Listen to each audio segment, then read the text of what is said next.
अच्छाया लोये सव्य साहूनम। नमो ओंकारं ओंकारं बिंदु संयुक्तं नित्यं ध्यायन्ति योगिनः कामदं मोक्षदं चैव। ओंकाराय नमो नमः। अविरल शब्द घनौघ प्रक्षालित सकल भूतल कलंका मुनिभिरूपास्थित तीर्था सरस्वती हरितो नो दुरितान्। अज्ञानतिमिरान्धानां ज्ञानाञ्जन शलाकया चक्षुरुन्मीलितं येन तस्मै श्रीगुरुवे नमः। श्री परम नमः परम्पराचार्य श्री गुरुवे नमः। सकल कलुष विध्वंसकं श्रेयशां परिवर्धकं धर्म संबंधकं भव्य जीव मनः प्रतिबोधकारकमिदं शास्त्रं श्री सर्वार्थ सिद्धि नामधेयं तस्य मूल ग्रंथ कर्तारः श्री सर्वज्ञ देवः। तदुत्तर ग्रंथ कर्तारः श्री गणधर देवः। प्रतिगणधर देवास्तेषां वचनानुसारमासाद्य श्री पूज्यपाद आचार्य विरचितम्। मंगलम भगवान वीरो मंगलम गौतमो गणी मंगलम कुंद कुंदाद्यौ जैन धर्मोस्तु मंगलम। सर्वमंगल मांगल्यं सर्वकल्याणकारिकं प्रधानं सर्वधर्माणां जैनं जयतु शासनं वन्दे विद्यासागरम्। कोटिशतं द्वादशैव कोट्यो लक्षाणि शीतिस्त्रधिकानि चैव पञ्चाशदष्टौ च सहस्रसङ्ख्यामेतच्छ्रुतं पञ्चपदं नमामि। अर्हन्त भासयत्थं गणहरदेवेऽहं गन्त्यं सत्वं प्रणमामि भक्तियुक्तो सुदनानमो वयं शिरसा इच्छामि भन्ति श्रुतभक्तिकाौ सको कौ तस्सालोच्यमङ्गो वङ्गपैनपौनपर्यम्य सुत्त प्रणमाम्योपगैचूल्या चैव सुत्तथै श्रीधम्मकायं नित्यकालमञ्चेमि पूजेमि वन्दामि नमस्सामि। दुःखोखोकं वखो बोहिलाउ सुगैगमनं समाहि मरणं जिनगुणसम्पत्ति होमच्छम्। नमो अरिहन्ताणं नमो सिद्धाणं नमो आयर्याणं नमो वज्रायाणं नमो लोये सव्यसाहूढं। श्रुतजलधिपारिकेभ्यः स्वपरमतविभावना पटुमतिभ्यः सुचरितपोनिधिभ्यो नमो गुरुभ्यो गुणगुरुभ्यः।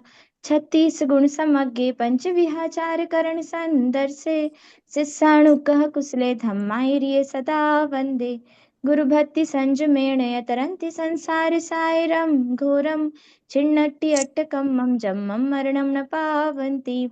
ये नित्यं व्रतमन्त्र होम निरता ध्यानाग्निहोत्राकुला षट्कर्माभिरतास्तपोधन धना साधु क्रिया साधवः। शीलप्रावरणा गुणप्रहरणा चन्द्रार्कतेजोधिका मोक्षद्वारकपाटपाटनभटा प्रीणन्तु मां साधवः। गुरुः पान्तु नो नित्यं ज्ञानदर्शननायकः चारित्राणौ गम्भीरा मोक्षमार्गोपदेशका इच्छामि भन्त्यार्यभक्तिकौ सको कौ तस्सालोच्यं सम्मणान् सम्मदं सम्मचरितजुत्ताडम् पञ्चविहाचाराणमायर्याणमायरादिसूत्राणमुपदेश्याणमुपध्यायाणं तीरयण गुणपालन रयाणं सव्यसाहूणं नित्यकालम् अंचेमि पूजेमि वन्दामि नमस्सामि। दुःखोखोकं वखो बोहिलाउ सुगैगमनं समाहि मरणं चिन्गुणसम्पत्ति होमच्छम्। मोक्षमार्गस्य नेतारं भेत्तारं कर्मभूभृतां ज्ञातारं विश्वतत्त्वानां वन्दे तद्गुणलब्धये। आचार्य उमा स्वामी जी महाराज की जय। आचार्य पूज्यपाद स्वामी जी महाराज की जय। संत शिरोमणि आचार्य गुरुवर श्री विद्यासागर जी महाराज की जय। आचार्य गुरुवर श्री समय सागर जी महाराज की जय। आचार्य गुरुवर श्री प्रज्ञा सागर जी महाराज की जय। तीन कमनौ करुणमणि महाराज की जय। द्वादशांग जनवाणी माता की जय। संपूर्ण आरिका माता जी की जय। पूज्य गुरुमती दृढ़मती आदि सभी बड़ी माता जी की जय। आरिका श्री चिंतनमती माता जी की जय। दीदी वंदन, सभी दीदियों को वंदना। सभी दीदियों को वंदना, सभी को सादर जय जिनेन्द्र। दीदी वंदना, प्रभा दीदी वंदना।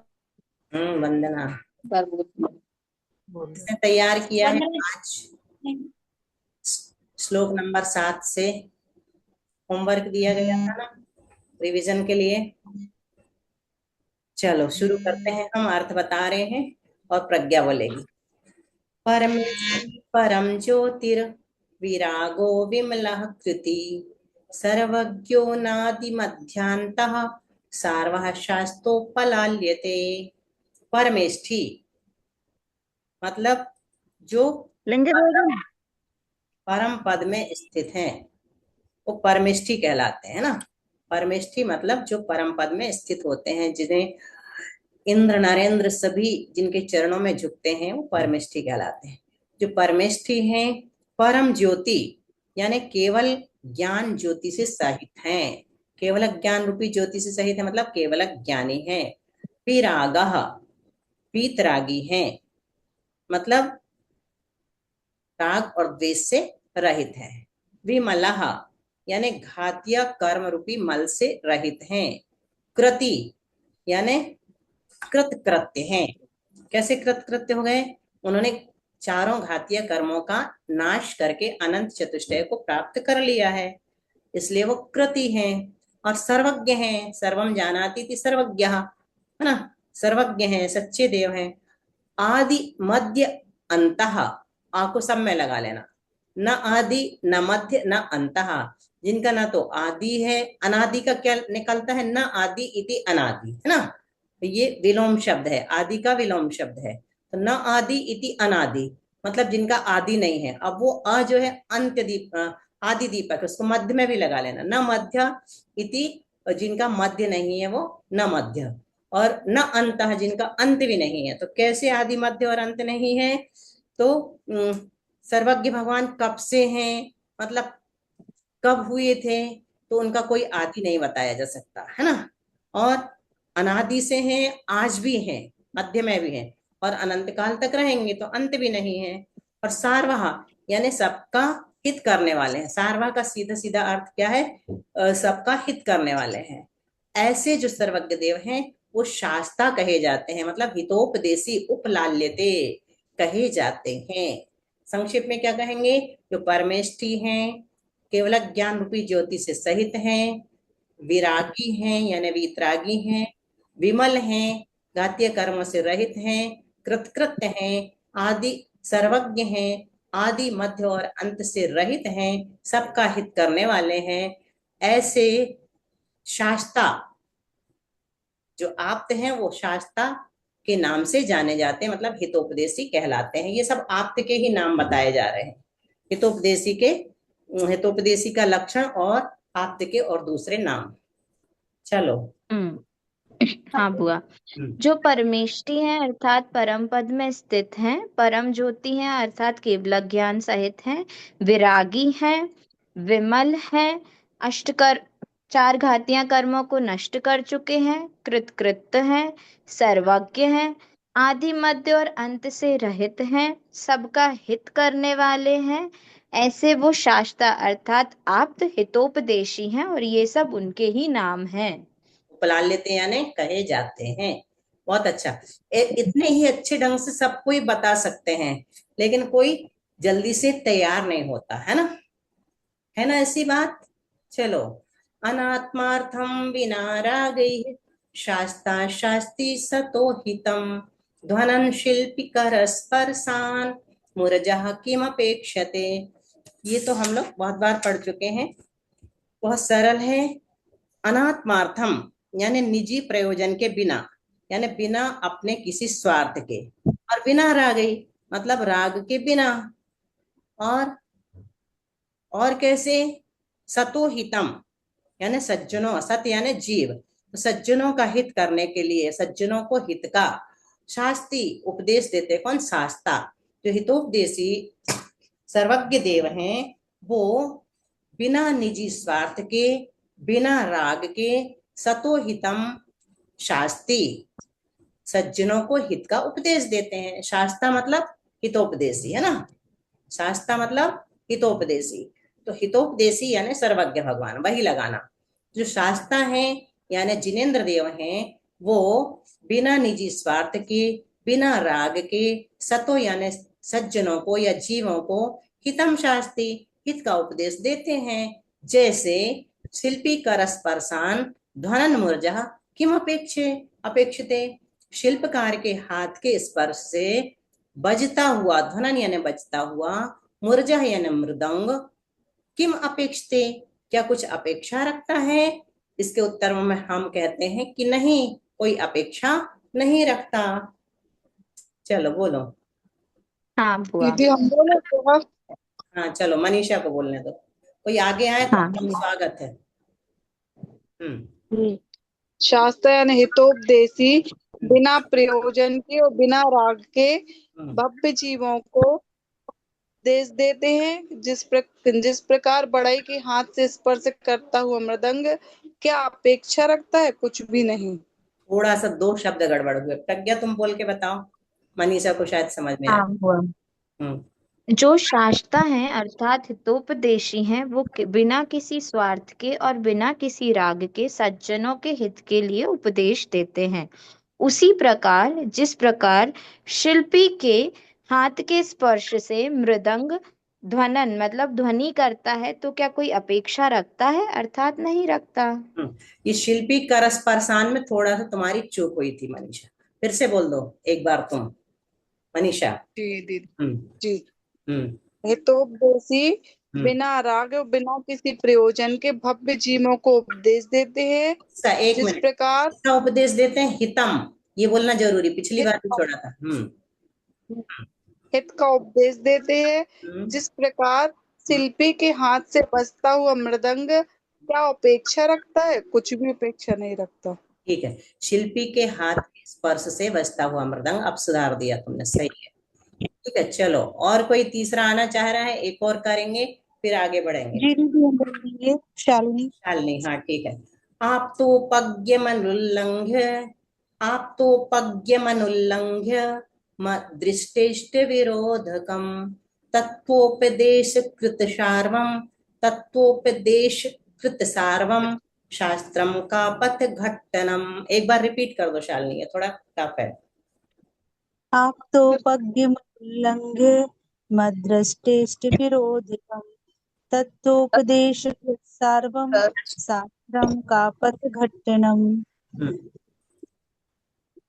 बोलो अर्थ। अच्छा अभी हमने नहीं बोला, ठीक है। यहाँ पर क्या बता रहे हैं? आप तो पज्ञम अनुल्लंघ है, आप तो पज्ञम अनुल्लंघ्यम दृष्ट इष्ट अविरोधकम, आपको वहां लगा देंगे। देखो अनुल्लंघ्यम में माँ चला गया, माँ में जो अ मिला हुआ वो अपने पास बचा के हमने रखा है, तो उसको कहाँ लगाएंगे? विरोधकम में लगाएंगे। दृष्ट इष्ट अविरोधकम, आगे इतना समझ में सबको जी है? अब तत्वोपदेश कृत सार्वम शास्त्रम कापत घट्टनम, तो कैसा है सच्चा शास्त्र? कौन सा होता है? सच्चे शास्त्र का स्वरूप बताया जा रहा है। जो आप तो पज्ञ हो, सर्वज्ञ देव के द्वारा कहा गया हो। अनुल्लंघ्यम, जिसका कि कोई खंडन न कर सके, जिसका खंडन न किया जा सके। दृष्ट इष्ट, दृष्टि यानी प्रत्यक्ष, इष्ट यानी अनुमान, आदि प्रमाणों से जिसमें बाधा न आ सके। दृष्ट, प्रत्यक्ष, इष्ट यानी अनुमान आदि प्रमाणों के द्वारा जिसका विरोध ना किया जा सके, मतलब जो खंडित ना हो, उसका भी वही अर्थ है। तत्वोपदेश, जीवादि 7 तत्वों का वर्णन करने वाला हो। कथा कहानियां जोक आदि सुनाने वाले शास्त्र सच्चे शास्त्र नहीं होते। तो तत्वोपदेश कृत, तत्व का उपदेश करने वाला हो। सार्वम, फिर से आ गया है ना, नया शब्द नहीं है, सबका हित करने वाला हो। कापथ घट्टनम, कापथ यानी मिथ्या मार्ग का, घट्टनम यानी खंडन करने वाला, नष्ट करने वाला, दूर करने वाला, हटाने वाला। तो मिथ्या मार्ग का नाश करने वाला जो होता है वह सच्चा शास्त्र कहलाता है। चलो बोलो, सरल है। जो सच्चा शास्त्र है आपके द्वारा कहा गया है, हम्म। किसी भी प्रकार का खंडन नहीं किया जा सकता है, प्रत्यक्ष और अनुमान के विरोध से रहित है, सात तत्वों के उपदेश करने वाला है, सबका हितकारी है और मिथ्या मार्ग का खंडन करने वाला है, वह सच्चा शास्त्र कहलाता है। अच्छा देखो कितना अच्छा बता रहे हैं आज आप लोग, खुशी हो रही है हमें, अब लग रहा है कि सही चल रहा है। चलो एक और लेते हैं। हम बताए नेक्स्ट। कौन? पारुल? हाँ जी दीदी। हाँ ठीक है, दीदी हम बताएं।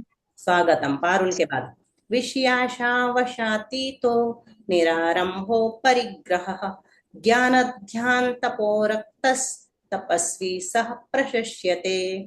अब यहाँ पर सच्चे गुरु का स्वरूप बता रहे हैं। क्या कह रहे हैं? जो विषय आशा वश अतीत, देखो किसी की ओर से आवाज आ रही है, अपना म्यूट कर लो, नहीं तो मेरा समय म्यूट करने में जाएगा, है ना। चलो, तो देख लो अपना अपना। तो यहाँ पर चार शब्द शुरू में लिए हैं, कौन कौन से? विषय, आशा, वश, अतीत। अर्थात पंचेंद्रियों के विषयों की आशा के वश से जो रहित हो गए हैं, बिल्कुल ऐसे ही बोलना है, हाँ पारुल। पंचेंद्रियों के विषयों की आशा के वश से जो रहित हो गए हैं वो कहलाते हैं विषयाशा वशातीतो। आरंभ और परिग्रह से जो रहित हैं, ज्ञान ध्यान तप में जो लीन है, वही सच्चे साधु हैं, वही प्रशंसनीय है। बस वह सच्चे गुरु का लक्षण है। बोलिए। जो पंचेंद्रिय के विषयों की आशा से रहित हैं, आरंभ और परिग्रह से रहित हैं, ज्ञान ध्यान तप में जो लीन है, वही सच्चे साधु हैं, वही तपस्वी प्रशंसनीय हैं। ठीक है, बहुत अच्छा। एक वश शब्द बस तुमने छोड़ दिया, हमने बोला था पूरा बोलना है, ये वश रह गया। पंचेंद्रियों के विषयों की आशा के वश से जो रहित हो गए, मतलब उसके अधीन नहीं है ना। पंचेंद्रियों के विषयों की आशा के जो अधीन नहीं है, उसके वश से रहित हो गए। एक एक शब्द को अपन को पकड़ना है। अभी हम पद्यानुवाद छोड़ रहे हैं, बाद में सब पढ़ेंगे, है ना। चलो और लेते हैं। इद में कौन बोल रहा है अब? उषा। इद में दृश्यमेव तत्त्वं नान्यन्न चान्यथा इत्यकम्पाये सांभोवत् सन्मार्गे संशया रुचि। इदम एव ईदृशम एव तत्त्वम् अन्यत् न अन्यथा च न इति अकम्प आयस अम्भवत् सन्मार्गे असंशया सन्मार्गे असंशया रुचि। ये क्या कहलाता है?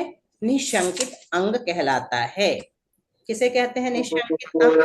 निशंकित अर्थात, हम सबको म्यूट कर रहे हैं, कहीं से आवाज आ रही है, तुम अपना खोल लेना उषा। निशंकित अंग क्या है सामान्य रूप से देखें तो जिन वच में शंका न धार, है ना। जिन वच में शंका न धार अर्थात भगवान के वचनों में शंका से रहित होना। तो उसके लिए क्या कहा गया यहाँ हमारे महान ग्रंथ रत्नकरण शावकाचार्य में श्लोक नंबर 11 में, इदम एव ईदृशम एव, मतलब तत्व अथवा देव शास्त्र गुरु यही है ना, यही है, ऐसे ही है। भगवान ने जिस वस्तु का जो स्वरूप बताया है वह यही है, ऐसा ही है। अन्यथा अन्यथा चना, अन्य नहीं है और अन्य प्रकार भी नहीं है। इति अकंप आयस अम्भोवत, इस प्रकार लोहे पर चढ़ाए गए पानी के समान। एक्चुअल में आयस यानी तलवार नहीं होता, लोहा ही होता है। उदाहरण अपन तलवार का दे देते हैं। बहु प्रचलित क्या है? लोहा। आयस यानी लोहा, आयह कहते संस्कृत में। तो तलवार पर चढ़ाए गए पानी के समान, अम्भ यानी पानी। तो तलवार पर रखे गए पानी के समान जो अटल है, अकंप है, ऐसा सन्मार्ग में, क्या ऐसा सच्चे मार्ग में, मतलब जिन धर्म में अथवा भगवान के द्वारा बताए गए मोक्ष मार्ग में संशय रहित होना, असंशया संशय रहित श्रद्धान होना।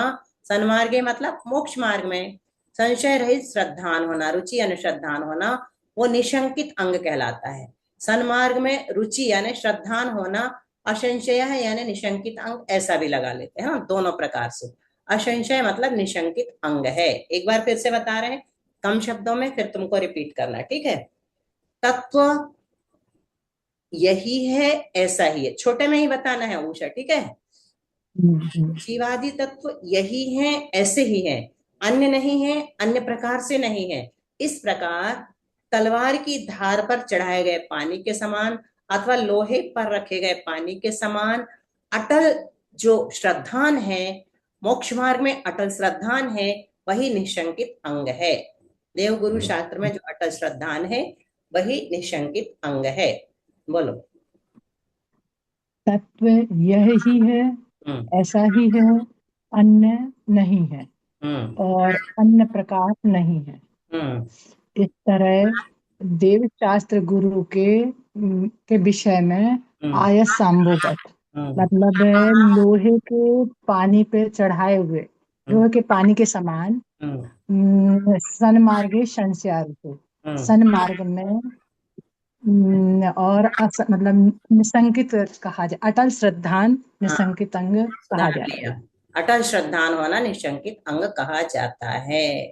चलो, और कोई बताना चाह रहा बाहर कि अगला शुरू करे? सर्वास इसने इसने इसने बहुत अच्छे से गलत नहीं। मैं बोल रही सविता। हाँ, सविता का है ये 12 नंबर का, तो मैं भूल गई थी। चलो, सविता को बता लेने दो इसने, फिर तुम्हारी बारी लाते। कर्म पर जी दीदी जी। दुःखैरन्तरितोदये पाप बीजे सुखे नास्था श्रद्धा न कांक्षणा स्मृता। कर्म पर वसे शांते, सांसारिक सुख कैसा है? ये किसका लक्षण है? निकांक्षित लक्षण है ना। तो सांसारिक, इसको सामान्य रूप से समझेंगे तो ऐसा कहेंगे, सांसारिक सुख जो है वो दुखी है। इनके भोगने से क्या होता है? पाप का बंध होता है, इसलिए उनकी आकांक्षा नहीं करना, ये तो कहलाता भावार्थ। लेकिन श्लोक में आचार्य श्री क्या कह रहे हैं? सांसारिक सुख कैसा है? कर्म पर वसे, कर्माधीन है, शांते अंत सहित है, और दुःखैरन्तरितोदये, और सुख के बाद दुख जरूर आएगा। अंतरित यानी उसके बाद पलटता है, सुख फिर दुख। अंतरित यानी पलटना भी होता है, हस्तांतरित बोलते हैं ना अपन। तो सुख के बाद दुख जरूर आता है, ये दुखों की बाधा से सहित है। मतलब इसका अर्थ दूसरा ये है, अंतरित यानी मिश्रित भी होता है। पाप बीजे, ऐसे पाप के बीज रूप सुख में अनास्था रूप श्रद्धा होना निकांक्षित अंग है। अनास्था रूप श्रद्धा का होना अनाकांक्षणा यानी निकांक्षित अंग स्मृता यानी कहा गया है, सुखे यानी सुख में। चलो बताओ सविता, अनम्यूट करो। दीदी पहले श्लोक बोलो। नहीं, सीधा अर्थ बता दो।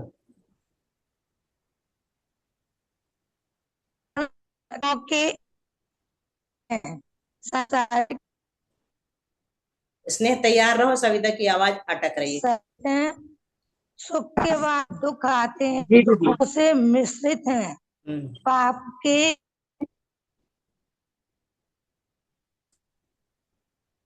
नहीं बोलो।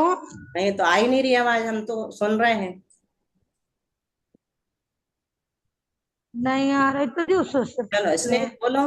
हिंदी संबंधी जी, जी, सुखों जी। में कर्मों के अधीन, इस प्रकार की जो सजावट ठीक है, सही है, जितना समझ में आया निकांक्षित उससे समझ में आया, कहा सही गया बात। है। ठीक है, चलो तुम बोलो, फिर आगे बढ़ते हैं। स्नेह। कर्मों के अधीन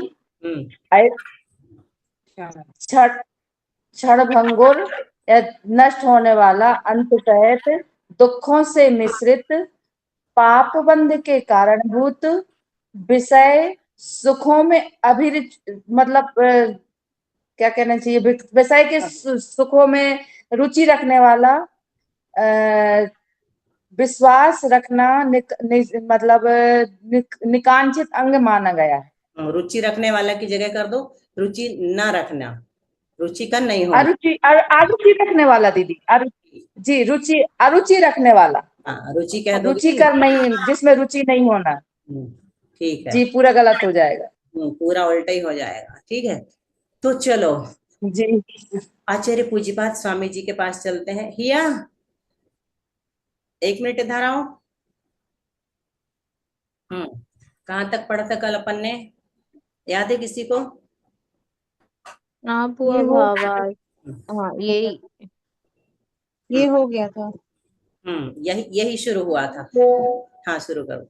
ये अपना शुरू हुआ था, ये वाला समास है ना, रोक दिया था अपन ने। हाँ। वो द्विंद्रियाणि, इंद्रियां 2 प्रकार की है यहाँ। द्विविधानी, द्विंद्रियाणि नहीं, द्विविधानी।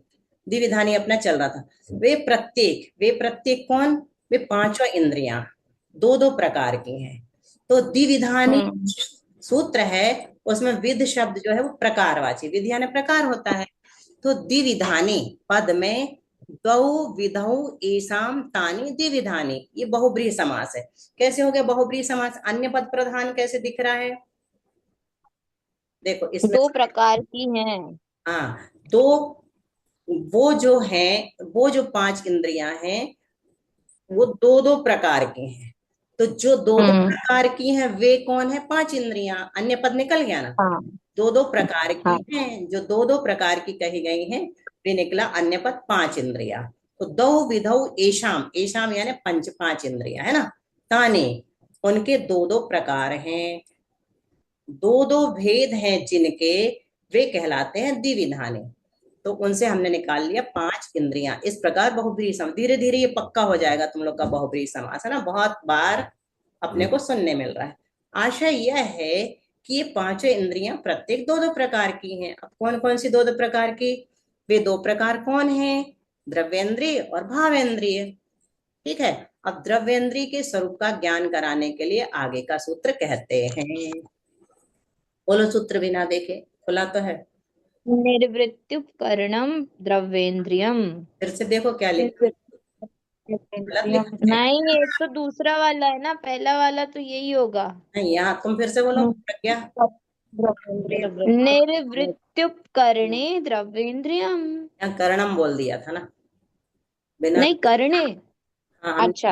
हाँ पहली बार में कर्णम निकल हाँ। गया था। अच्छा। कर्णम ऐसा लग रहा है, देखना शुद्ध ऐसी तो नहीं, निर्वृत्त्युपकरणम, मेरे मुख से भी निकल रहा निर्वृत्त्युपकरणम। उपकरणे, जो उपकरणे है। द्विवचन है ना, ठीक है। निर्वृत्ति उपकरण है, द्विवचन बनाया नपुंसकलिंग का, कुलम कुले कुलाने, है ना, उपकरणे ही बनेगा। तो निर्वृत्ति और उपकरण कौन से हैं? विशेष दो भेद, निर्वृत्ति और उपकरण। हाँ ये निर्वृत्ति को हम देखना चाह रहे थे शुद्ध बोलते कि नहीं। संजय भैया बोलना जरा, दो भेद कौन से हैं? निर्वृत्ति और उपकरण। ठीक है, ये निर्वृत्ति और उपकरण रूप द्रव्येंद्रिय है। तो रचना का नाम निर्वृत्ति है। किसके द्वारा यह रचना की जाती? कर्म के द्वारा। कौन से कर्म के द्वारा बताओ कोई? नाम कर्म के द्वारा। हाँ बहुत अच्छा, नाम कर्म के, नाम कर्म के। ठीक है, नाम कर्म के द्वारा। तो निर्वृत्ति दो प्रकार की है, बाह्य निर्वृत्ति और अभ्यंतर निवृत्ति। ठीक है। तो उत्सेधांगुल के असंख्यातवे भाग प्रमाण। चलो, उत्सेधांगुल किसको मालूम है, किसे कहते हैं?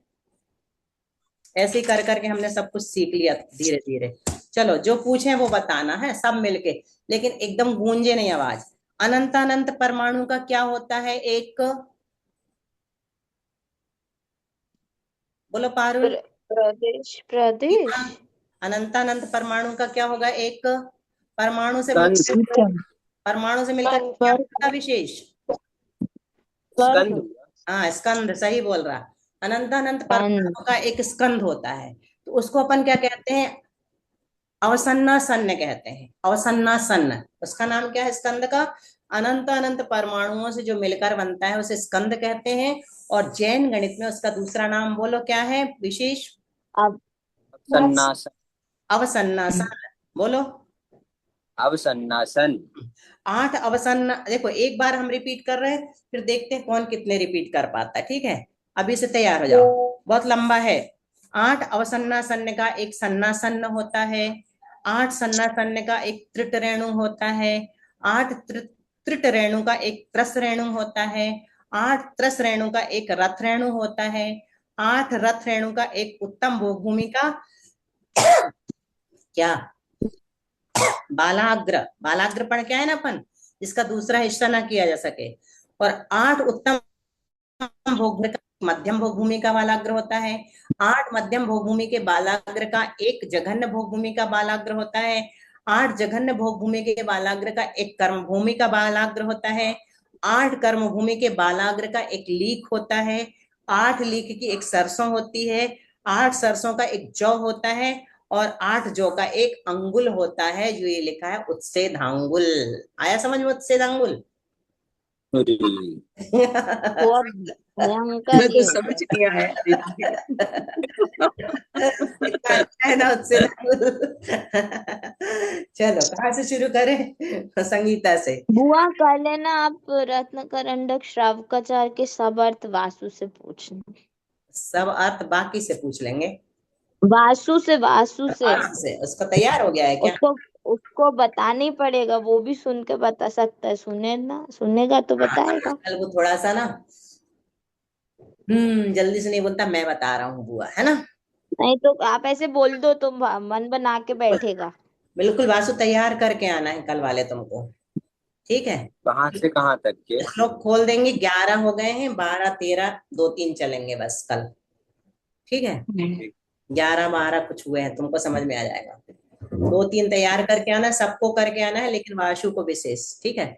चलो, तो अनंतानंत, अच्छा एक एक करके बोलना, हम नाम बोलते जा रहे हैं फटाफट। विशेष अनंतानंत परमाणु का क्या होता है? एक अवसन्न सन, स्कंद। अवसन्न स्कंध और अवसन्न सन पर्यायवाची। चलो, प्रज्ञा 8 अवसन्न सन का क्या होता है? सन्नासन। बहुत अच्छा। मनीषा 8 सन्ना सन का क्या होता है? नहीं पता दीदी। हाँ बोलो, किसी को पता है? पारुल 8 सन्ना सन। Treat Renu, treat Renu, treat Renu, हाँ तामे री की। फिर 8 त्रिट रेणु का एक, रस रस 8 त्रस रेणु का एक, रथ रेणु। हाँ फिर रथ रेणु के बाद सीधे चले जाओ, उत्तम मध्यम जघन्य भोगभूमि के वालाग्र, फिर कर्म भूमि का वालाग्र, फिर उसके बाद क्या आया था? लीख, फिर जौ, फिर अंगुल, और वही है उच्छेद अंगुल। तो 8 जौ के बराबर। सरसों, सरसों, सरसों भी तो आई थी। सरसों छोड़ दिया। 8 लीख, सरसों, फिर जौ, फिर अंगुल। चलो इसी साइड के एक साथ बोल दो कोई। स्कंद, अवसन्न सन्न, सन्ना सन्न, 8 8 छोड़ दो। अवसन्ना सन्न के बाद सन्नासन, फिर रथ रेणु, रेणु, फिर त्रस रेणु, सही, फिर रथ रेणु, सही, फिर बालाग्र, उत्तम मध्यम जघन्य भोग भूमि, कर्म भूमि, फिर कर्म भूमि, फिर उसके बाद हाँ लीक, हाँ, फिर सरसों, फिर जौ के बाद अंगुल। याद हो गया ना? अब कल पक्का करके आना। तो 8 जौ का एक अंगुल हुआ। तो ऐसे अपन जौ को ऐसे 8 जमा दो, तो कौन इंच का 3/4 इंच का एक अंगुल होता है, उससे कहते हैं उच्छेद अंगुल। उसी से नापा जाता है सब कुछ। और 3 प्रकार के अंगुल होते हैं, एक उच्छेद अंगुल होता है, एक प्रमाण अंगुल होता है, एक आत्मा अंगुल होता है। उच्छेद अंगुल से 500 गुना जो होता है वो प्रमाण अंगुल होता है। और आत्मांगुल किसे कहते हैं? अपने अपने काल में वर्तमान जीवों का अपना अपना अंगुल आत्मांगुल कहलाता है। प्रमाण अंगुल जो है ना, वो अपने काल में हुए, मतलब जिस काल में हुए भरत चक्रवर्ती का होता है। चलो, तो ये उच्छेद अंगुल के असंख्यात के भाग प्रमाण। हाँ, यहाँ पर क्या बता रहे थे? निवृत्ति 2 प्रकार की है, बाह्य और अभ्यंतर। तो उच्छेद अंगुल के असंख्यातवे भाग प्रमाण अपन पढ़ते ना, सूक्ष्म निगोदिया लब्धिया पर्याप्तक जीव की अवगाहना कितनी है? घनांगुल के संख्यात घनांगुल के। तो वो इसमें 2 बार और इसी का गुणा कर दो तो घनांगुल निकल के आ जाएगा। इसी में अंगुल में उच्छेद अंगुल का गुणा करो तो प्रत्रांगुल आएगा, फिर एक बार और गुणा कर दो तो घनांगुल आ जाएगा। तो अभी यहाँ पर उच्छेद अंगुल ले रहे हैं अपन। तो उच्छेद अंगुल के असंख्यात भाग प्रमाण प्रतिनियत चक्षु आदि इंद्रियों के आकार रूप से अवस्थित शुद्ध आत्म प्रदेशों की रचना को अभ्यंतर निवृत्ति कहते हैं। देखो ये कहाँ होती है अभ्यंतर निवृत्ति? जैसे अपना कान है, कान के अंदर जो छेद दिख रहा है ना, यही आत्मा के प्रदेश है, लेकिन वो बहुत छोटे से, अपने को जितना दिख रहा है ये तो आकाश के प्रदेश है।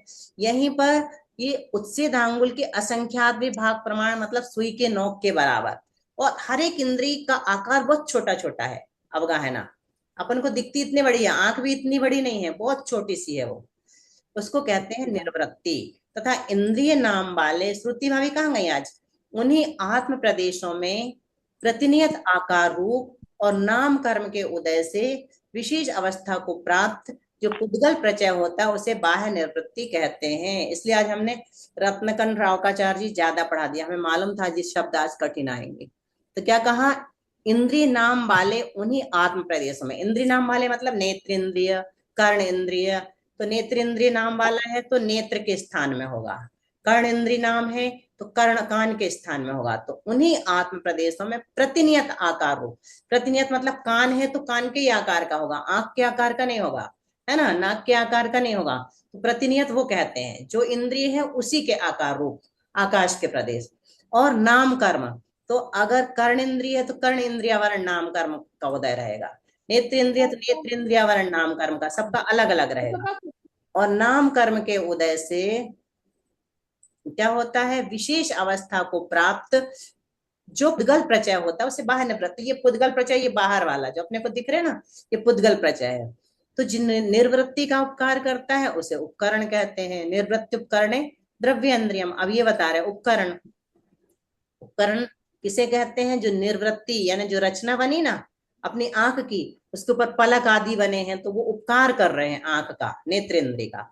तो जो निर्वृत्ति का उपकार करता है उसे उपकरण कहते हैं। निर्वृत्ति के समान यह भी दो प्रकार का है, अभ्यंतर उपकरण और बाह्य उपकरण। तो नेत्रेंद्रिय में कृष्ण शुक्ल मंडल अभ्यंतर उपकरण है, तथा पलक और दोनों बरौनी आदि बाह्य उपकरण है। अभ्यंतर और बाह्य दो भेद कर दिए ना इसके। इसी प्रकार शेष इंद्रियों में भी जानना चाहिए। चलो विशेष, छोटा सा विशेषार्थ तुम पढ़ लो आज। हाँ वो आगम में संसारी जीव के प्रदेश चलाचल बतलाए हैं। मध्य के 8 प्रदेश अचल होते हैं और प्रदेश चल। ऐसी अवस्था में नियत आत्म प्रदेशी सदा विवक्षित इंद्रिय रूप बने रहते हैं, यह नहीं कहा जा सकता, किंतु प्रदेश पर स्पंद के अनुसार प्रति समय अन्य अन्य प्रदेश आभ्यंतर निवृत्ति रूप होते रहते हैं, ऐसा यहाँ समझना चाहिए। जिसके जितनी इंद्रियां होती हैं उसके उतने इंद्रियावरण कर्मों का क्षोभम सर्वांग होता है। इसीलिए आभ्यंतर निवृत्ति की उक्त प्रकार से व्यवस्था होने में कोई बाधा नहीं आती। यह उक्त कथन का तात्पर्य है। शेष कथन सुगम है। सविता जी गणित याद करके आना है उत्सेद अंगुल का, सबसे ज्यादा याद तुम कर। अब भावेंद्री का कथन करने के लिए आगे का सूत्र कहते हैं, 2 मिनट है, थोड़ा सा पढ़ लेते हैं। लब्धि उपयोगो भावेंद्रियम, है ना, यही सूत्र होगा। लब्धि शब्द का व्युत्पत्ति लभ्य अर्थ है लंबनम लब्धि यानी प्राप्त होना। शंका, लब्धि किसे कहते हैं? ज्ञान वर्ण कर्म के क्षयोक्षम विशेष को लब्धि कहते हैं। अपन ने वहां भी पढ़ा था। 5 लब्धियों के नाम किसको याद है? नहीं वो नहीं। लब्धि, दूसरा लब्धि, क्षयोक्षम लब्धि, प्रायोग लब्धि, करण लब्धि। क्रम से बोलो, शुरुआत करो। देशना लब्धि नहीं,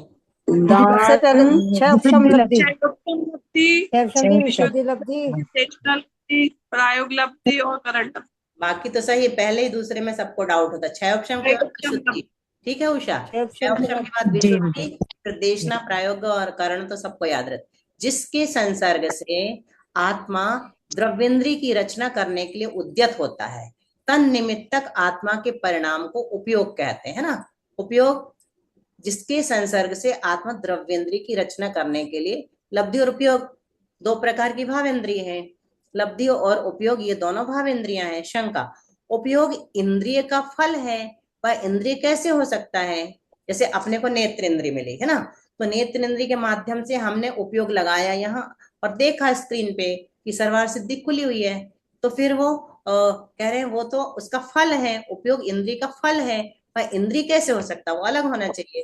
तो आचार्य कहते कारण का धर्म कार्य में देखा जाता है। जैसे घटाकार परिणत हुआ ज्ञान भी घट कहलाता है। जैसे घड़ा हमने देखा तो हमारा ज्ञान क्या है? घट के आकार रूप से परिणत हो जाता, तुरंत ऐसे कंबू ग्रीवाकार एक घड़ा हमारे दिमाग में आ जाता है। तो वो जो ज्ञान है ना, उसको भी घट ज्ञान कहते हैं। अतः इंद्रिय के फल को इंद्रिय मानने में कोई आपत्ति नहीं है। दूसरी बात, इंद्रिय का जो अर्थ है वह मुख्यतः से उपयोग में पाया जाता है। तात्पर्य यह है कि इंद्र के लिंग को इंद्रिय कहते हैं। इंद्र यानी आत्मा, उसकी पहचान, लिंग यानी पहचान, तो आत्मा की पहचान के चिन्ह को इंद्रिय कहते हैं। यह जो इंद्रिय शब्द का अर्थ है वह उपयोग में मुख्य है, क्योंकि जीव का लक्षण उपयोग है ऐसा वचन है। अतः उपयोग को इंद्रिय मानना उचित है। टाइम हो गया है, आधा मिनट बचा है। बोधि समाधि पढ़ लो।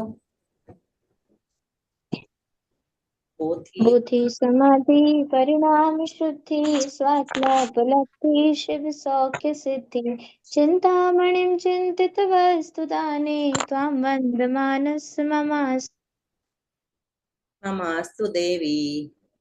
9 बार नमो का